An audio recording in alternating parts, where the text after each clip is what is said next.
হাটে মানে এত ভিড় গ্রাহকের, আধা ঘন্টা পর ধরে আমি দাঁড়িয়ে আছি পেঁয়াজ কেনার জন্য, কিন্তু গ্রাহকের এত ভিড়, আমার কোনো সুযোগই নয়। আমি কথা বলবো ভাইয়ের সাথে। ভাই, আসলে পেঁয়াজের দোকানে তো ঢুকতে পারছি না, এত পেঁয়াজের আজকে আমরা এত ভিড় কিনা, মানে বৃষ্টির কারণে এত ভিড় হচ্ছে নাকি? না, পেঁয়াজের দাম বাড়তি হয়েছে, এখানে কম দামের পেঁয়াজ, সেখানে মানুষ ভিড় চাপছে এই জন্য। দর্শক, পেঁয়াজের দাম বেশি, একটু কম সাশ্রয় পাইছে সাধারণ জনগণ, এই জন্য এত ভিড়।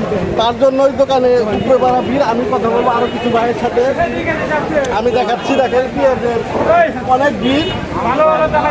ভাই, ভাইয়া কেমন আছেন?